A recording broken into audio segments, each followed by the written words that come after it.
아멘. 네.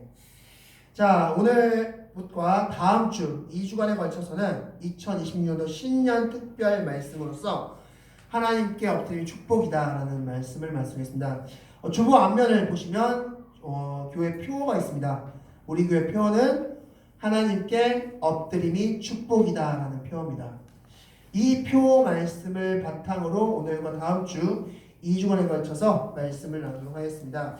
자, 먼저 지난주 복습해 보겠습니다. 지난주까지 우리가 어떤 말씀 같이 나누었습니까? 바로 아가서 말씀 나누었죠. 자, 아가서 말씀에서 사랑에 대해서 메시지를 주고 있는데, 아가서에 나타난 사랑은 어떤 사랑이었습니까? 크게 두 가지였죠. 어떤 사랑이었습니까? 하나님이 우리를 어떻게 사랑하신다고 말씀하셨습니까? 첫 번째, 손에 새기신다. 네. 손바닥에 새기시고 내가 이마에 새기고 너의 이름을 잊지 않는다 라고 말씀하셨죠. 즉 부모는 비록 너의 이름을 잊을지언정 나는 너를 잊지 않을 것이다. 그 비결은 내 몸에 새길 것이기 때문에 라고 말씀하십니다. 두 번째, 사랑이 무엇이냐? 사랑은 절대 꺼지지 않는 것이다 라고 말씀하고 있습니다. 그래서 그 사랑의 불을 물로 끄려고 해도 그 어떤 것으로 끌려고 해도 끌 수 없을 것이다 라고 말씀하시면서 그 사랑을 돈 주고 산다? 그것처럼 어리석은 것은 없어 라고 말씀하십니다. 즉 사랑은 그것을 멈출 수 없고 오히려 사랑을 통해서 우리는 넉넉히 이기는 힘을 얻게 된다 라고 말씀하셨습니다.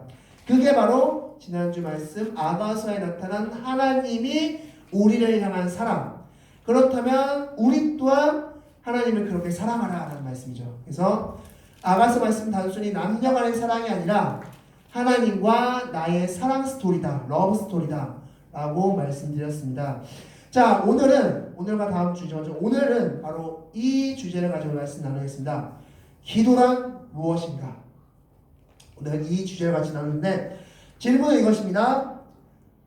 하나님께 엎드리는 게 정말 축복인가요? 라는 질문입니다. 하나님께 엎드리는 게 정말 축복일까요? 만약 축복이라면 왜 축복인가요?가 바로 오늘의 질문입니다. 이 질문을 같이 말씀을 통해서 하나하나씩 살펴보도록 하겠습니다. 오늘은 이렇게 많은 질문을 좀 드리려고 합니다. 그 질문을 잘 들으시면서 각자 마음속으로 혹은 음성적으로 말씀해 주시면 될 것 같습니다. 자, 첫 번째 질문 이것입니다. 기도, 우리가 기도한다고 하는데 그 기도는 기독교에만 존재할까요? 기독교에만 기도라는 것이 존재합니까? 아니죠. 네. 기타 여러 종교들에도 기도라는 형태는 분명히 존재합니다. 네. 우리나라 옛날부터 기도라는 형태는 분명히 존재했습니다. 맑은 물을 떠놓고 달님을 향해서 빈다든지 하는 식의 기도는 반드시 존재했습니다. 그리고 단순히 종교에만 그렇다면 기도라는 것이 존재할까? 아닙니다. 유신론, 즉 신이 있다고 믿는 사람들 뿐만 아니라 신은 없어 무신론자들도 기도합니다. 누구를 향해서? 나 자신을 향해서. 나 자신을 향한 믿음, 나 자신을 향한 자신감을 바라면서 내일 잘하자, 내일 잘할 거야, 내일 할 수 있어 하면서 기도합니다. 즉 모든 인간은 다 종교를 있든 신이 있다고 믿든 신이 없다고 믿든 상관없이 다 기도라는 것을 한다는 것입니다. 그렇다면 왜 인간은 기도를 할까요? 먼저 왜 인간은 기도할까요? 자, 질문을 바꿔보겠습니다. 인간이 전지전능하다면 기도할까요? 네, 인간이 만약에 전지전능하다, 모든 것을 할 수 있습니다. 그리고 모든 것을 아는 사람, 안답니다. 아는 존재입니다. 그러면 절대 기도하지 않을 겁니다. 왜? 하면 됩니다. 그냥 자기가 원하는 걸 하면 됩니다. 근데 우리는 무능한 존재이기 때문에, 인간은 그런 존재이기 때문에 기도라는 도구를 이용한다라고 볼 수 있는 것입니다. 그렇다면 여기서 다시 한번 질문드립니다. 모든 사람들이 기도를 하는데 모든 사람들이 기도함에 있어서 만족스러울까요? 내가 기도한 것이 참 만족스러워, 난 참 기도 잘했어 라고 생각할까요? 그 만족스러움이라는 그 질문의 답변에 있어서 기도가 참 만족스러워 라고 하는 사람들은 어떤 사람들일까요? 내 뜻대로 응답됐을 때. 하나님, 이거 지금 로또 맞아야 됩니다. 1등 맞게 해주세요 라고 기도했는데 1등 맞았어요. 그러면 그 기도는 만족스러운 기도일 겁니다. 하나님, 이렇게 해주세요 라고 기도했는데 이루어지지 않았다? 그럼 그건 불만족스러운. 물론 그건 기도뿐만 아니라 모든 기도의 형태는 다 그렇습니다. 그것이 응답됐느냐 응답되지 않았느냐에 따라서 기도의 만족도가 달라진다라고 볼 수 있는 겁니다. 그렇다면 여러분들은 기도가 만족스러우십니까? 여러분들의 기도는 어떻습니까? 만족스러우신가요? 오늘 이 질문에 대한 답변을 한번 찾아보도록 하겠습니다. 자, 기독교는 나날이 발전하고 있습니다. 130년 전에 우리나라에 복음이 들어오기 시작했고 그때로부터 기독교는 엄청난 부흥의 역사를 일으켰습니다. 그래서 그 중에서 크게 특별히 두 가지가 성장했다고 볼 수 있는데 첫 번째는 찬양이 성장했습니다. 그 전에는 악기 없이 조용히 무릎으로 박사치면서 기도하던 찬양했던 그 찬양의 모습이 지금 어떻습니까? 2026년도 현재 찬양의 모습. 여느 콘서트 못지않은 음향 시스템과 악기 시스템을 이용해서 찬양을 합니다. 그리고 찬양 스킬도 너무 많이 늘어났고 찬양 곡들도 너무나 풍성하게 많이 늘어났습니다. 너무나 좋은 가사, 너무나 좋은 음악의 찬양들이 있습니다. 또한 말씀은 어떻습니까? 말씀의 깊이가 또한 엄청나게 깊어졌습니다. 말씀에 대한 지식도 처음 우리나라에 기독교가 들어왔을 때보다 훨씬 더 깊어졌습니다. 말씀에 관련된 책, 어떤 말씀, 어떤 본문에 대해서 내가 알고 싶다라고 하면 그 관련된 책을 구하면 얼마든지 알 수 있는 게 바로 말씀의 깊이입니다. 즉, 찬양과 기도는 엄청나게 높아졌습니다.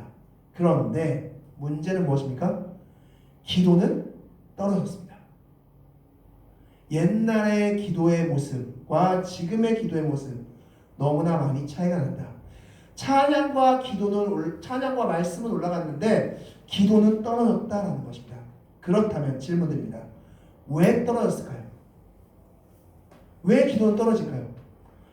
점점 시간이 지날수록 찬양은 좀 더 스페셜해지고 좀 더 웅장해지고 좀 더 뭔가 커질 텐데 말씀의 지식적인 부분도 점점 커질 텐데 왜 기도는 떨어질까? 자, 크게 두 가지 답변을 합니다. 첫 번째, 시대가 달라졌기 때문이다라고 말합니다. 즉, 옛날 시대는 우리 못 사는 시대였다. 그래서 우리는 기도에 매달릴 수밖에 없는 시대였는데 지금 이 시대는 너무나 풍족한 시대다. 먹을 걸 걱정하는 시대도 아니고 뭔가를 필요로 하는 시대도 아니다. 굳이 기도하지 않아도 몇 달이 건너면 내가 원하는 것을 얻을 수 있는 시대이기 때문에 굳이 기도하지 않는다 라고 이야기합니다. 그런데 이 명제는 한 가지 단점이 있습니다. 오류가 있습니다. 무엇이냐? 모든 인간들은 다 결핍이라는 게 존재한다는 것입니다. 이 시대, 아무리 풍족한 시대라 할지라도 지금 우리가 보고 있는 이 시대 가운데 모든 것을 가졌어 라고 생각하는 그 사람들도 결핍이라는 게 존재합니다. 즉, 모든 것을 가진 사람 없다는 겁니다. 전체 다 가진 사람은 존재하지 않는다는 겁니다. 즉, 이 시대가 풍족해졌기 때문에 기도가 줄어들었어 라고 말하기에는 모든 것을 가진 사람은 없다. 즉, 결핍이란 것이 존재하기 때문에 그 결핍이 존재하는 한 기도는 존재할 수밖에 없다라고 말할 수 있습니다. 자, 그렇다면 두 번째 이유는 바로 이렇게 또 이야기합니다. 기도를 왜 줄였느냐? 바로 기도의 회의감, 기도에 대한 회의감 때문에 기도가 줄어들었다라고 말했습니다. 내가 지금 이게 뭐 하는 거지? 내가 여기 지금 앉아서 이렇게 중얼중얼 거린다고 뭐가 될까? 내가 지금 여기서 뭔가 막 기도한다고 해서 한두 시간, 2시간 기도한다고 해서 뭐가 될까? 내가 예전에 열심히 40일 금식 기도도 해봤는데 안 됐어. 나 열심히 기도했는데 안 됐어. 그러면서 그런 경험들이 쌓이고 쌓이면서 점점 기도가 멀어지는 것. 즉, 이 시대 가운데 그러한 경험들이 많은 사람들이 모여지다 보니까 점점 기도가 멀어지고 점점 기도는 추락한다. 즉, 찬양에 대한 은혜는 경험은 풍성해지기 때문에 찬양도 높아지고, 말씀에 대한 풍성함은 점점 경험적으로 쌓여지기 때문에 말씀도 높아지는데, 기도는 해도 안 돼. 뭐가 응답이 안 돼. 라는 경험들이 쌓이고 쌓이고 쌓이다 보니까 기도가 멀어지더라 라는 것입니다. 자, 그런데 이제 여기서부터 결론 내리도록 하겠습니다. 왜 기도가 줄어들까? 단순히 시대상의 문제도 아니고 단순히 기도에 대한 회의감 때문도 아니다라는 것입니다. 무엇이 정답이냐? 기도를 제대로 모르기 때문이다라는 것입니다. 기도가 뭔지 제대로 모르기 때문에 오늘 그 부분을 말씀드리도록 하겠습니다. 기도가 도대체 무엇이냐? 자, 그렇다면 기도가 무엇이냐라는 질문에 대한 해답을 찾기 위해서는 어떻게 해야 될까요? 기도가 무엇이냐라는 질문을 누가 던졌습니다. 여러분께 한번 던졌다고 생각해 보시죠.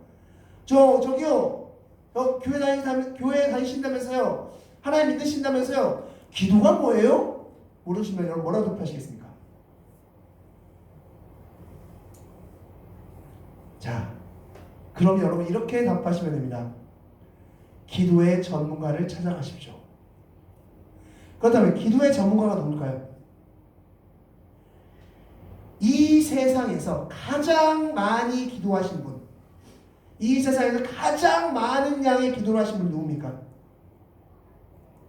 바로 예수님이죠.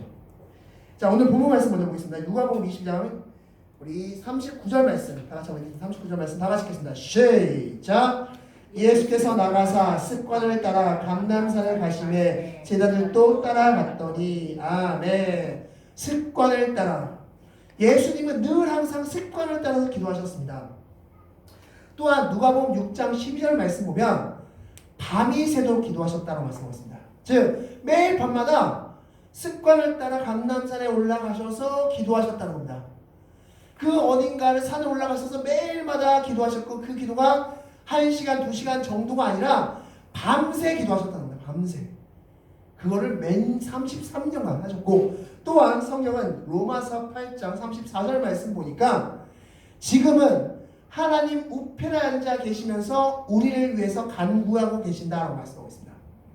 그러면 이 세상에서 가장 많이 기도하신 분 누굽니까? 예수님입니다. 그럼 기도의 전문가는 누굽니까? 예수님이죠. 그렇다면 예수님 기도가 뭐예요? 라고 질문을 할 수 있습니까? 없습니까? 있습니다. 자, 그렇다면 예수님께서 말씀하시는 기도가 무엇인가? 라는 것입니다. 자, 우리는 다시 한번 질문 드립니다. 왜 예수님은 기도를 그렇게 오랫동안 하실까? 라는 것입니다. 자, 두 가지 가정을 먼저 던져보겠습니다. 첫 번째, 예수님은 부족한 게 많기 때문에 기도를 오래 하신다. 라는 가정을 한번 던져보겠습니다. 맞습니까? 예수님이 부족한 게 많아서 구할 게 많기 때문에 예수님은 기도를 오래 하신다. 맞을까요? 아니요.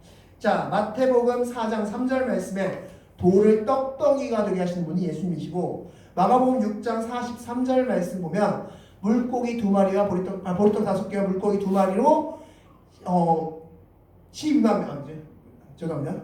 많은 사람 먹이시고 12광주리를 5,000명을 먹이시고 12광주리를 남기신 분이 예수님이다라고 말씀하고 있습니다. 예수님이 마음만 먹으면 여기 전체를 금으로 바꿀 수도 있는 분입니다. 예수님이 부족하다? 부족하기 때문에 예수님은 기도를 많이 하셨다? 맞을까요? 아니죠. 두 번째 전제. 그렇다면 예수님이 기도하신 건 족족 다 응답돼서 예수님이 원하는 대로 다 응답됐기 때문에 예수님은 기도를 오래 하셨어. 맞을까요? 자, 누가복음 6장 12절 앞서 말씀드린 대로 예수님이 밤이 새도록 기도하셨다고 말씀드렸습니다. 근데 그 밤이 새도록 기도하신 이유가 뭔지 아십니까? 말씀 보면 12제자를 선택하기 위해서 밤이 새도록 기도하셨습니다. 자, 그런데 그 12제자 밤새 열심히 8, 9시간 10시간에 걸쳐서 밤새 기도하셨습니다. 그렇게 해서 선택된 12명의 제자 굉장히 훌륭했죠. 굉장히 신앙심 깊었죠. 밤새도 기도하셨는데 예수님이 엄청나게 훌륭한 제자들이 뽑혔죠. 아니죠. 마태복음 26장 56절 말씀 보면 예수님이 십자가에 못 박힐 때 다 도망갔습니다. 예수님을 3년 반 동안 쫓아다녔는데, 그리고 그 중에 한 명은 예수님을 팔아넘겼습니다. 아니 그렇게 뭐 8, 9시간씩 열심히 기도하시면서 뽑힌 제자들인데 뭐 이래? 만약 우리가 예수님의 입장이라면 어떻게 했을까요? 다신 기도하네. 야, 이렇게 열심히 했는데 이게 뭐야? 다신 기도하네. 이렇게 했죠. 즉 예수님은 자신이 원하는 대로 다 응답됐기 때문에 기도를 오래 하신 것이 아니다라고 할 수 있습니다. 자, 그렇다면 예수님이 부족한 것이 많기 때문에 기도를 오래 하신 것도 아니고, 예수님이 기도한 대로 족족 다 응답됐기 때문에 기도를 오래 하신 것이 아니라면 도대체 예수님은 왜 기도를 오래 하셨을까? 자, 그 질문에 대한 해답을 오늘 본문을 통해서 보겠습니다. 42절 말씀입니다. 42절 다 같이 읽겠습니다. 42절 읽겠습니다. 시작! 이르시되 아버지여, 만일 아버지의 뜻이거든 이 잔을 내게서 옮기시옵소서. 그러나 내 원대로 마옵시옵고 아버지의 원대로 되기를 원하나이다 하시니. 아멘. 여기서 가장 충격적인 말일까요? 42절 이 본문에서 가장 충격적인 말이 있습니다. 어디입니까? 정답입니다. 아버지요. 이거는 신성모독죄입니다. 하나님을 아버지라고 부른다? 신성모독죄입니다. 그렇다면 질문드립니다. 예수님은 하나님의 존재를 한 번이라도 의심하셨을까요? 하나님이 과연 계실까? 하나님이 계실까? 계신 것 같기도 하고 안 계신 것 같기도 하고, 모르겠어. 내 기도를 응답하셨을 때는 계신 것 같고, 기도를 응답 안 하시면은 안 계신 것 같고, 이런 식으로 하나님의 존재를 의심한 적이 있을까요? 예수님은 없습니다. 왠 줄 아십니까? 요한복음 17장 5절 말씀 보면 뭐라고 말씀하고 있냐면, 창세 전에 하나님 아버지와 함께 누렸던 영광이라고 말씀하고 있습니다. 즉 창세 전부터 하나님과 예수님은 꼭 붙어 다녔습니다. 삼위일체 하나님은 꼭 붙어 다니셨어요. 그렇게 평생을 같이 함께 했던 하나님인데 하나님의 존재를 의심할까요? 아닙니다. 예수님은 한 번도 하나님의 존재를 의심한 적이 없습니다. 그런 예수님이 기도하셨다? 그렇다면 그 기도는 어떤 기도일까요? 하나님과의 대화입니다. 기도가 무엇이냐? 기도는 하나님과의 대화라는 것입니다. 더 정확히 표현하면 하나님과의 바로 동역이다 라고 말씀하셨습니다. 하나님과의 동역, 이게 바로 기도다 라고 말씀하셨습니다. 우리가 기도에 대해서 오해하는 것들이 있습니다. 우리 기도의 모습을 통해서 우리가 스스로 생각하고 우리가 스스로 정립해놓은 기도에 대한 오해, 잘못이 있는데, 첫 번째, 기도는 하나님의 뜻을 나에게 관철시키는 시간이야. 주여! 이거 원하면 주여! 이거 원하면 주여! 이거 해주세요 주여! 한 수십 번 얘기하면 하나님이 그래 알았다, 내 뜻을 관철시키는 시간이다. 맞을까요? 틀릴까요? 틀립니다. 두 번째, 기도는 하나님이 혹시라도 내 기도가 뭔지 까먹었을까봐 다시 알려주는 시간이다. 하나님, 제가 며칠 좀 쳤죠 기도를. 제가 그때 뭐 기도했냐면요, 이거 해달라고 기도했습니다. 기억하셨죠? 이게 기도 시간입니까? 자, 하나님이 혹시라도 까먹었을까봐 다시 알려주는 시간이다? 아닙니다. 그렇다면 기도라는 도구를 통해서 내 뜻을 전달하는, 타인에게 전달하는 시간이다. 맞을까요? 틀릴까요? 네, 아닙니다. 기도는 그런 게 아닙니다. 기도는 하나님과 동역하는 시간입니다. 기도는 하나님과 동역하는. 자, 이것에 관한 말씀을 지금부터 보도록 하겠습니다. 말씀 누가복음 12장 30절 말씀입니다. 다 같이 읽겠습니다. 시작! 이 모든 것은 세상 백성들이 구하는 것이라. 너희 아버지께서는 이런 것이 너희에게 있어야 할 것을 아시느니라. 아멘. 자, 이 말씀 많이 오해합니다. 뭘 오해할까요? 기도 안 해도 되네. 하나님 다 아신다며. 아 괜히 입 아프게 기도했네. 뭐 다 아시면 알아서 해주시겠지 뭐. 이 내용입니까 지금? 이 말씀이? 너희 아버지께서 너희에게 있어야 될 것을 아시느니라 라는 말씀. 아 하나님 다 아신다니까 뭐 굳이 내가 뭐 기도해야 되나? 이 말씀인가요? 무슨 말씀일까요? 그렇다면 자 예를 들어보겠습니다. 여러분이 진짜 친한 친구 40년 지기 50년 지기 친구를 만났다고 합시다. 그러면 그 친구한테 여러분에 대해서 설명할 필요가 있습니까? 없습니까? 없어요. 바로 그냥 쇼핑하면 가면 됩니다. 친구 만나자마자 야 밥 먹자! 가자마자 가면 됩니다. 근데 만약에 처음 본 사람, 처음 누군가를 봤습니다. 그러면 그 사람에게 먼저 뭘 해야 됩니까? 자기소개를 해야 됩니다. 아 저는 이런 사람이고요. 이런 일을 했고요. 이거 하면서 자기소개를 길게 해야 될 것입니다. 자 다시 한번 그 이야기를 듣고 이 말씀을 다시 보시기 바랍니다. 어떤 말씀입니까? 하나님과 동역함에 있어서 하나님께 내 상황과 내 존재와 내 생각과 내 모든 것을 다 일일이 설명한 다음에 동역할 수 있습니까? 아니면 바로 동역할 수 있습니까? 바로 동역할 수 있습니다. 하나님이 다 아시니까. 기도가 바로 그런 겁니다. 기도는 하나님과 내가 하나가 됐고 하나님이 나를 아신다는 것을 전제로 하나님과 동역하는 시간이 바로 기도 시간이다라는 것입니다. 하나님과 이제 우리는 바로 기도를 통해서 바로 동역할 수 있다는 겁니다. 지금 이 시간 바로 동역할 수 있습니다. 하나님께 내 상황과 환경과 마음과 모든 것을 일일이 설명하지 않아도 하나님은 다 아시니까 바로 동역하시면 됩니다. 바로 가시면 된다. 하나님 나 이런 점이 힘든 거 하나님 아시죠? 하나님 같이 도와주세요. 저도 할 테니 하나님 도와주세요 라고 바로 기도할 수 있는 겁니다. 하나님과 같이 대화할 수 있는 겁니다. 바로. 왜? 하나님이 다 아시니까.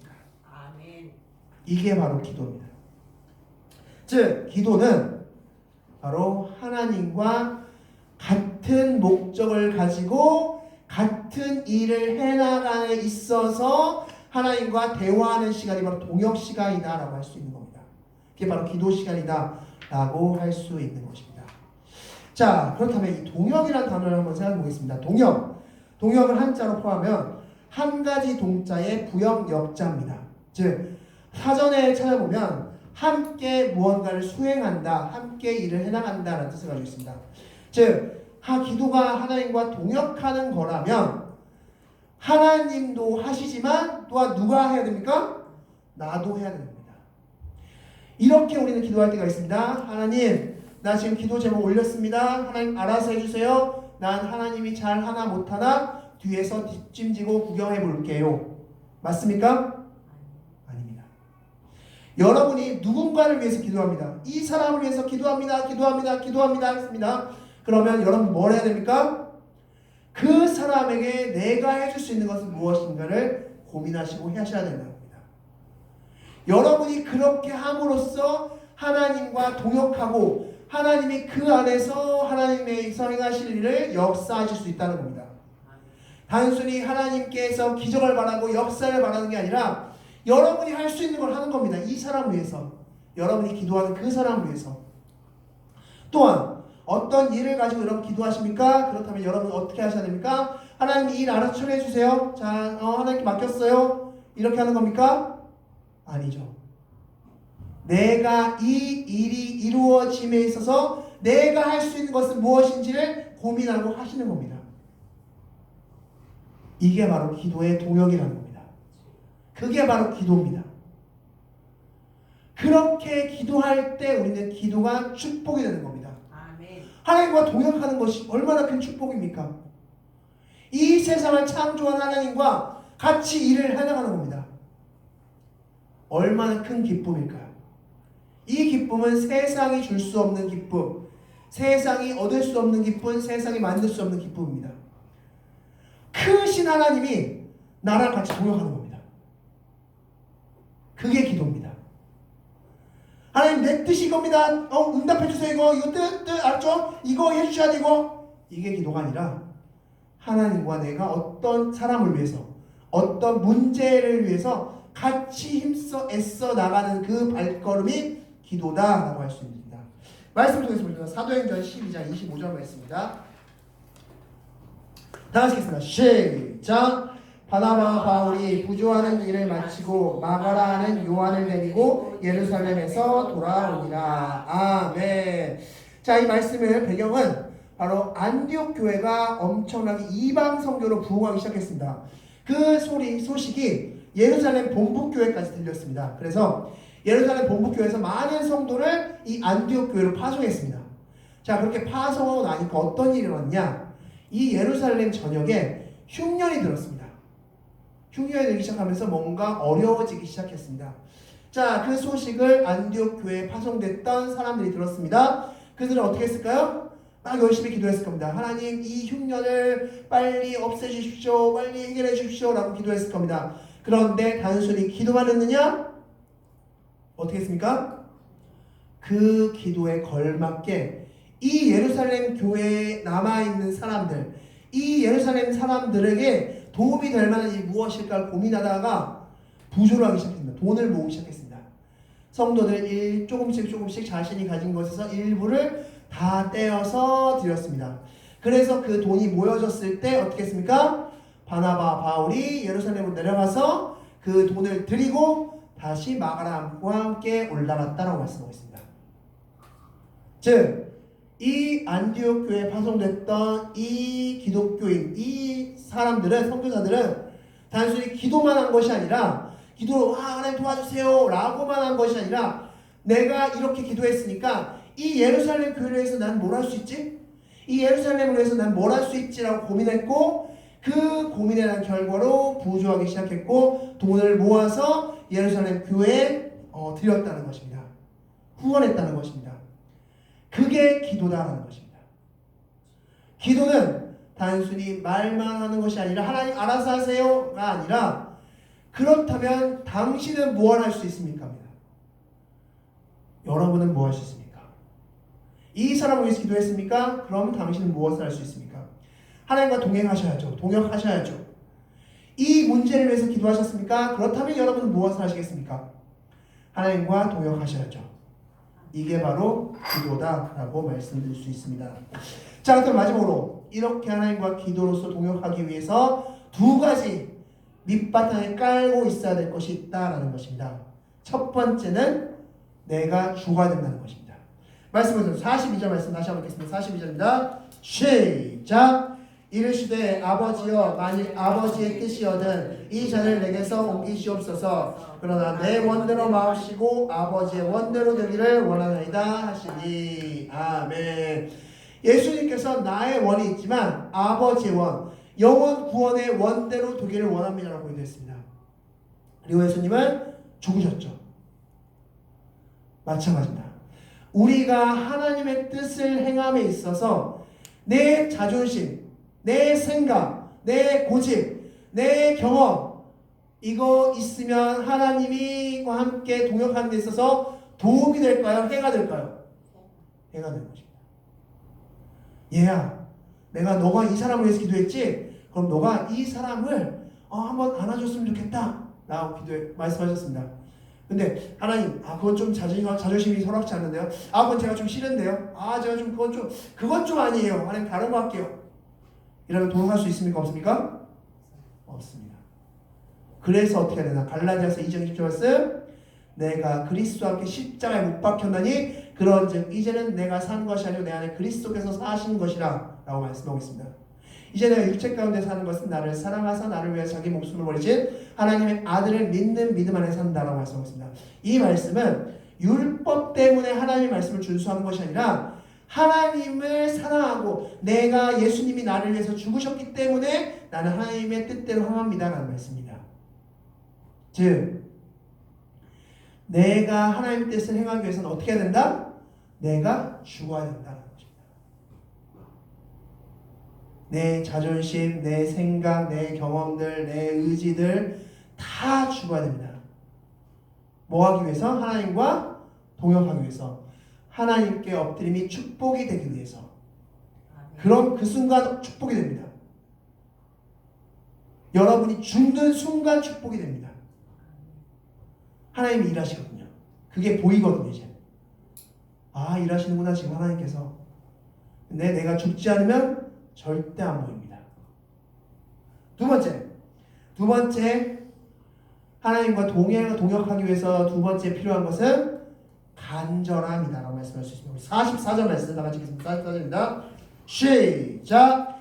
예수께서 힘쓰고 애써 더욱 간절히 기도하시니 땀이 땅에 떨어지는 핏방울 같이 되더라. 아멘. 질문 드리겠습니다. 땀이 핏방울처럼 기도하신 분, 내 땀구멍에서 피가 나올 정도로 기도하신 분 계십니까? 간절하게. 누구는 하셨습니까? 예수님은 하셨죠. 간절하게 되는. 무슨 뜻이냐? 아이고 하나님 이 기도 제목 되면 좋고요, 안 되면 말고요, 아이고 모르겠습니다. 이렇게 기도하면 된다 안 된다? 안 된다. 내가 기도한 이 기도 제목은 반드시 응답해 주십시오 라고 기도해야 된답니다. 그러기 위해서 우리는 어떻게 기도해야 될까요? 진실로 기도해야 됩니다. 간절히 기도하는 전제 조건은 진실로 진심으로 기도하는 겁니다. 하나님 앞에 나갈 땐 가식적으로 나가지 마십시오. 포장지를 일일이 다 덮어 씌우고 하나님 저는 다 괜찮습니다 라고 나가지 마시기 바랍니다. 하나님께 진실히 기도한다면 여러분 분명히 간절히 기도하시고 예수님이 기도하셨던 것처럼 땀이 핏방울을 뺏듯이 기도하실 수 있습니다. 그게 바로 예수님과 동역하는 두 가지 기본 전제다라고 말씀드릴 수 있습니다. 말씀을 정리하겠습니다. 오늘 말씀을 통해서 기도가 무엇인지 같이 생각해 보았습니다. 기도는 단순히 내 뜻을 관철시키거나 내 뜻이 되기를 이루어지기를 간절히 바라는 시간이 아니라 하나님과 동역하는 시간이다라고 말씀드렸습니다. 여러분의 기도 가운데 하나님과 늘 동역하셔서 하나님께 엎드림이 축복이다라는 이 명제가, 이 주제가 정말 참이구나, 정말 축복이구나 라고 여러분 스스로 고백할 수 있는 그런 여러분의 기도 시간이 되셨으면 좋겠습니다. 기도하시겠습니다. 다 같이.